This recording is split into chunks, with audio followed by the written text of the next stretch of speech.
salah satu peran penting humas di sini adalah menciptakan citra baik organisasi. Ia dituntut untuk bisa mengedukasi ke khalayak tentang kelebihan dan keunggulan sebuah instansi atau lembaga yang berada di dalam naungannya ataupun yang diwakilinya. Nah, Prof. Widodo mungkin bisa menjelaskan lebih lanjut terkait dengan bagaimana seorang PR yang harus segera merespon perubahan yang sekarang ataupun di era yang sudah berubah ini harus seperti apa, Prof? Itu? Iya, memang kalau kita melihat setiap organisasi itu kan punya identitas ya, punya sesuatu yang ingin ditancapkan di benak publik dan publik mudah mengingatnya.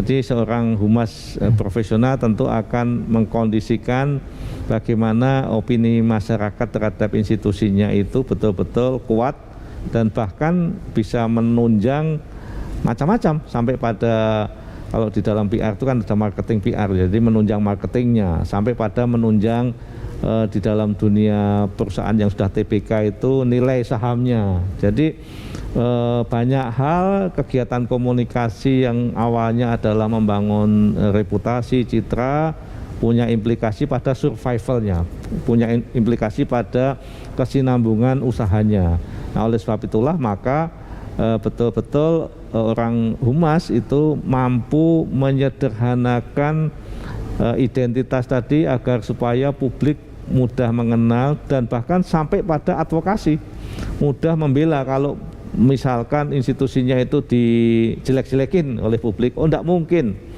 institusi itu tuh nggak mungkin sejelek itu misalkan. Jadi impact dari satu kegiatan komunikasi kehumasan itu juga sampai pada keberpihakan publik terhadap institusinya. Misalkan saya ambil contoh, ada satu merek mobil yang sangat terkenal, tidak saya sebut nama ya, itu dikatakan jelek, publik nggak percaya itu mobil itu kok jelek gitu ya. Nah, jadi ini satu ilustrasi saja bahwa kegiatan komunikasi yang terencana, yang dilakukan berkesinambungan dan juga akhirnya nancap di benak publik itu akan menguatkan struktur bisnisnya, struktur kegiatan usahanya, dan tipnya biasanya identitas tadi mudah diingat, sederhana ya. Baru lihat warna saja, oh ini institusi itu misalkan kan gitu ya. Jadi ini menunjukkan kecakapan komunikasi yang sesuai dengan segmennya. Nah, sekarang ini karena media lebih banyak pada tren virtual, digital, maka tentu karakteristik media itu juga dipertimbangkan oleh orang humas supaya tidak lagi sama membangun identitas itu zaman masih semuanya old media ya, media konvensional. Sekarang ini banyak media baru. Jadi ada transformasi pesan yang harus dilakukan. Bagaimana kalau kita ini ingin membangun identitas dan segmennya kaum milenial yang aksesnya kepada media baru, maka tentu saja pesan kemudian kombinasinya itu mesti dibuat yang lain lagi. Nah, sekarang ini humas juga mesti bisa memanfaatkan kompetensi konten kreator misalkan. Ya. Jadi bagaimana orang humas itu berkolaborasi dengan para konten kreator untuk akhirnya publik itu di tengah banjirnya informasi itu mau melihat informasi kita. Sekarang ini kan dengan handphone kita bisa cari apa-apa. Tapi bagaimana supaya publik itu mau men-search informasi dari kita, mau membaca informasi dari kita, dan juga akhirnya mau setuju dengan apa yang pesan kita sampaikan. Nah, ini yang saya kira membutuhkan talenta tersendiri, dan jangan sampai juga kita lupa bahwa kalau kita sudah menyebar informasi itu belum tentu dikonsumsi. Nah, ini yang saya kira kita mesti hati-hati. Kalau dulu kan kita sering disajikan dengan media konvensional, ini kita punya pemirsa sekian gitu kan. Nah, sekarang kalau dunia digital itu kita tergantung. Ada misalkan saya menyampaikan satu pesan tapi nebeng di teman-teman influencer misalkan. Nah, kenapa? Asumsinya bahwa influencer itu punya pemirsa yang melihat di medsosnya itu sekian jumlahnya. Nah, powersnya di situ. Makanya ini yang saya kira betul-betul dinamikanya menjadi sangat tinggi, dan kita harus bisa memilah-milah kira-kira ini informasi kita tebar ke media lama, media baru, atau hanya media baru, atau sebaliknya hanya media lama. Ini juga membutuhkan satu strategi pemilihan media. Makanya kompetensi kehumasan itu tidak hanya membuat pesan, tapi juga mengirim pesan melalui media apa, kemudian pesannya seperti apa, waktu pemilihannya saja. Kalau di medsos itu ada jamnya ya.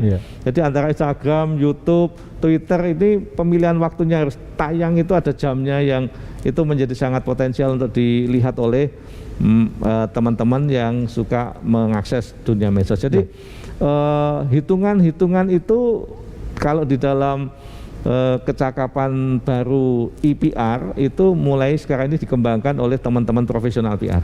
Ya, tadi Prof menyampaikan terkait dengan konsumsi informasi bagi masyarakat ya, bahwa informasi yang kita distribusikan itu akan dikonsumsi oleh masyarakat. Nah, kalau misalnya tidak hanya dikonsumsi, Prof, kalau misalnya ada kesalahan, Prof, karena sekarang ini kan begitu satu organisasi, satu perusahaan melakukan satu kesalahan di dalam broadcast sesuatu pesan, itu bagian humas nih, Prof, tentu ini menjadi satu hal yang luar biasa.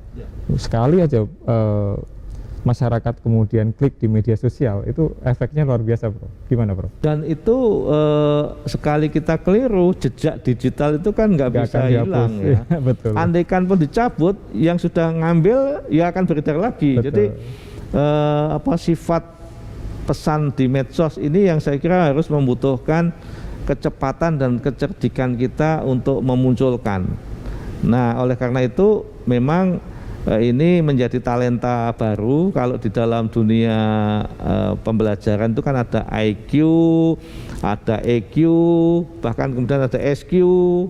Nah, sekarang itu ada DQ, digital quotient, kecakapan digital, yaitu bagaimana kita memperlakukan karakteristik digital agar supaya cara kerja kita yang berbasis digital itu tidak keliru, tidak kemudian mengejar layang-layang yang sudah putus, karena memang karakteristik digital itu tadi yang saya kira memang kita harus hati-hati, tapi juga harus cepat, harus cepat. Makanya kebiasaan tangan kita menulis di handphone itu perlu diikuti dengan kehati-hatian, kecerdikan kita jangan sampai nanti salah ambil diksi misalkan salah betul. Ambil kata yang dinukil diambil, itu bisa berisiko banyak. Nah, ini menjadi penting. Tetapi begini, buat kita orang profesional PR, saya kira yang penting selalu otak kita di dalam bekerja itu 24 jam itu selalu berprasangka baik. Berprasangka baik itu penting. Sebab kalau sudah berprasangka baik itu lingkaran kita itu lingkaran malaikat gitu ya istilahnya ya, lingkarannya itu sudah malaikat, berpikirnya positif, berpikirnya positif. Dan yang akan kita bangun, andaikan ada yang tidak setuju tidak apa-apa, tapi tetap kita berpikir positif.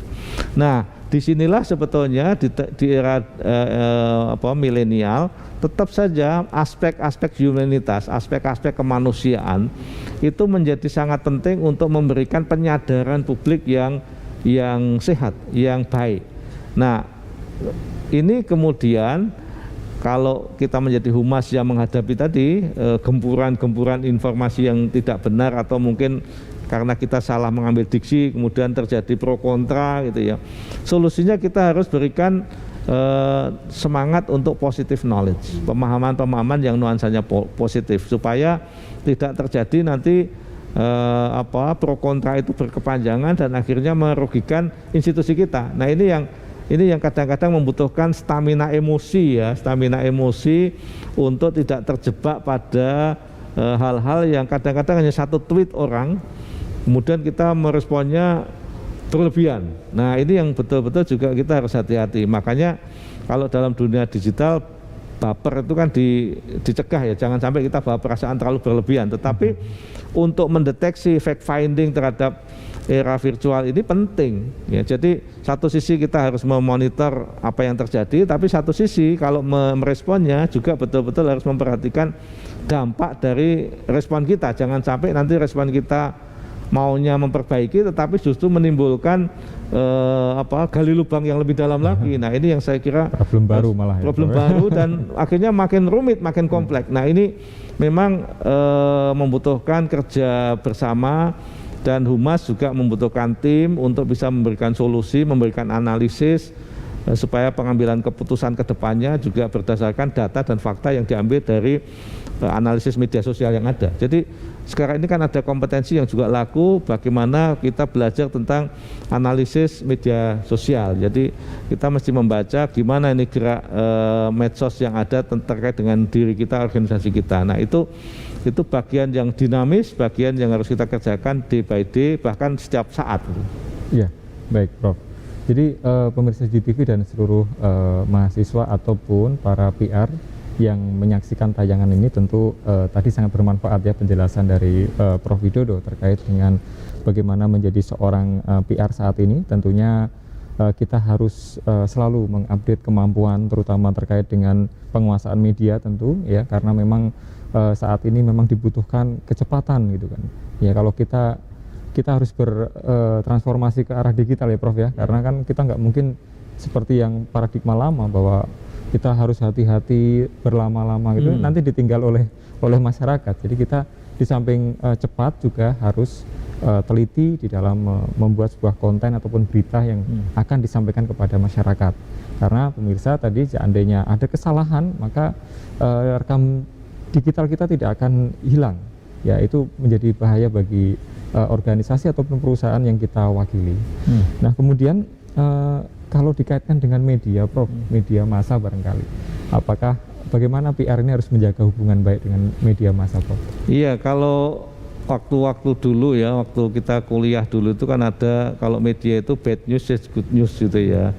Hal yang tidak bagus dari sisi organisasi kita itu menjadi news value-nya tinggi. Nah di orang PR juga harus punya ada gium, yaitu important news is good news itu ya. Sesuatu yang penting buat kita itu harus menjadi berita yang baik untuk media mereka. Nah akhirnya apa? Dua hal ini, dua profesi ini, profesi jurnalis sama profesi PR ini harus bisa adu cerdik bahwa ini loh tempat saya yang penting dan supaya media mau menayangkan. Nah tentu dalam prakteknya membutuhkan pendekatan personal, pendekatan yang sifatnya kedekatan kita dengan media. Makanya kalau orang humas kok acuh dengan media itu tidak tepat juga, meskipun sekarang dia punya medsos ya, tetapi tetap media konvensional, media yang kemudian juga sekarang ini kan media tidak hanya satu, dia punya konvergen kan, betul. Dia TV tetapi juga punya medsos, punya radio, punya cetak dan seterusnya. Jadi sekarang ini jangan menganggap bahwa kalau kita berhubungan dengan media itu hanya media yang kelihatan itu saja. Hampir semua TV sekarang ini untuk menopang kehidupannya itu harus melebur konvergen dengan media sosial. Nah oleh sebab itulah berbaik-baik dengan media itu dalam arti ya media secara keseluruhan itu penting. Pendekatan antara orang yang mengerjakan itu dengan kita itu mesti disapa. Oleh karena itu kalau orang humas itu misalkan ada greeting, ada ucapan selamat ulang tahun dan seterusnya, itu bagian dari kreativitas kita membangun relasi dengan media. Sehingga important news kita itu menjadi berita yang menarik buat media. Nah, itu yang pertama. Yang kedua yang juga tidak kalah pentingnya adalah kalau ada sesuatu yang harus diluruskan, kalau kita sudah baik dengan media, media akan mau membantu dalam tanda petik ya. Betul. Tetapi kalau kita nggak dekat, ada sesuatu yang kita harus minta tolong, ya diacuhkan atau bahkan disepelekan. Nah ini yang saya kira pada saat kita butuh betul kita baru baik-baik, telat kan. Nah oleh karena itulah maka seorang humas punya kompetensi soft skill, hospitality dan juga bisa mau ngemong gitu ya, menjaga harmoni dengan teman-teman media, itu menjadi bagian yang penting. Meskipun sekali lagi dua hal ini kadang-kadang punya peran yang saling adu cerdik tadi ya. Saya nggak mau kalau itu yang untung kan kamu, saya pengennya yang ini, yang bad news tadi. Nah, tetapi dalam praktek rasanya kolaborasi antara PR dengan media untuk sebuah komunikasi yang mencerahkan publik itu menjadi hal bersama-sama yang harus kita kerjakan untuk masyarakat yang lebih luas bangsa Indonesia ini. Ya, jadi pemirsa GTV bahwa menjaga hubungan yang harmoni dengan media itu penting ya Prof ya. Ya. Karena seandainya suatu saat kita ada, kita nggak tahu nih sebagai PR bahwa perusahaan kita baik-baik saja atau organisasi kita baik-baik saja, tiba-tiba kita ada atau perusahaan kita ada satu kesalahan yang mungkin kita perlu menjelaskan kepada publik, mengklarifikasi kepada publik. Nah tentunya ketika kita tidak menjalin hubungan baik dengan media ya tadi Prof katakan akan diacuhkan. Nah itu menjadi satu PR nih buat teman-teman sekalian yang saat ini berprofesi menjadi PR atau ingin menjadi seorang PR. Tentu ini menjadi pembelajaran yang baik bahwa bagaimana kita harus selalu menjaga hubungan yang baik dengan media massa.